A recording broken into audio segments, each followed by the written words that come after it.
Mayam, welcome back. Ngasi vegetable pulao se requested recipe ne angang nupi macha amana vegetable pulao semo habase khatang kuirabane ado aina marakta sem kitre aduna ngasi oina share tawre sise sida basmati rice khara leire aduga sida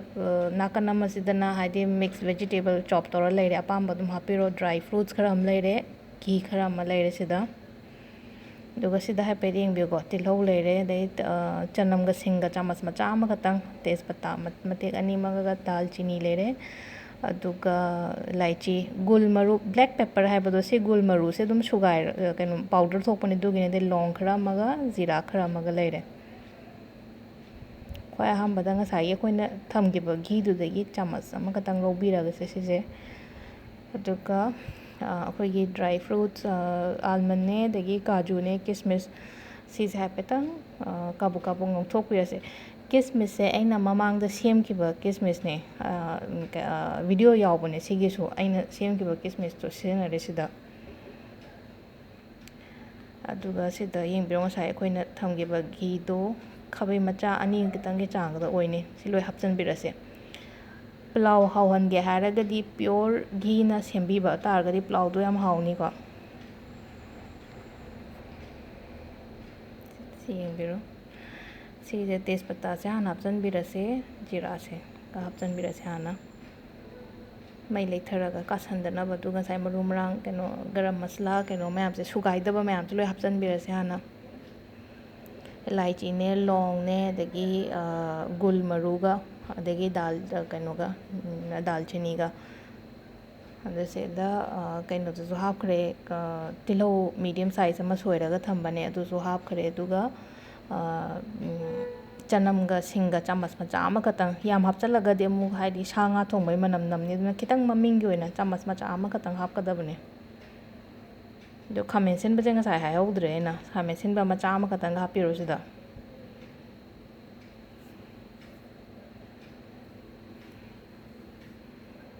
ऐसिदा याइंगांग सिजनरोय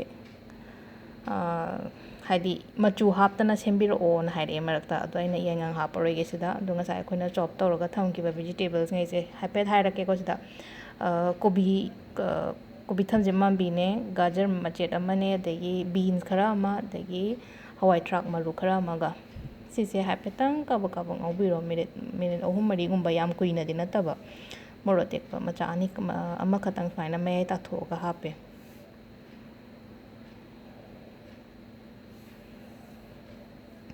दुगा बासमती से पुंग कनो minute 10-15 मुक्तंग तिंगगा थंबियो हाना थोंद्रिङैदा अतारगदि अमुक हेना फजना कनो दा हाइदि मागी अमुना सटकाइबने बंग फजबने पुलावदा अदुना थोंद्रिङै ममांगदा minute 10 मुक्तंग 30 मुक्तंग तिंगगा थंबियो सिंगदा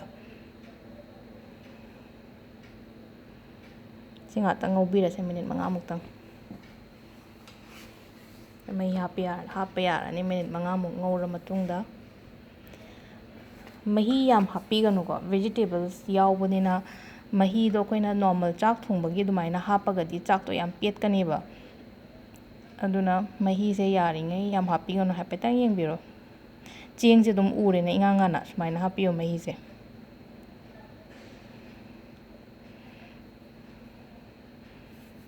दुगा थुम खरा मगा हाइदि चाकतुगी चांगदु येंगा हापिरो थुमजे चमच मचा अमा तंखाय हापेना सिदा सिदा याइंगांग मोरोक पाउडर केका केम हापट्रे अंगौबोइना सेमगदबनेना दुगा मखुम खुमजलागा अनीरक्तंग कामगा मई लेथरगा मिनिट 5 मुक्तंग यायरगा थंबियो सि लोइरेगा होइसा ngасꯥꯏ अखोइना थमखिबा ड्राई फ्रूट्स ngौरगा थमखिबदो सिदा हापचनबिरसे हाना हापचनबिगो नत्रै चपो चपो लाउनीबा केम केम लाउनबा चाबा कांदा लोइरकांदा मथक्ता हापचलगा सुमाइना हापेतंग ओको कनो तौबिरो ओखाइबिरो चेंग से येंगो ngасꯥꯏ अइना मही याम हापखिदबगी अदुम खितंग जोय जोय लाउना तारे सिदा लेरेको अखोइगी वेजिटेबल्स पुलाव से मयाम युमदा ट्राई तौबियो थैंक यू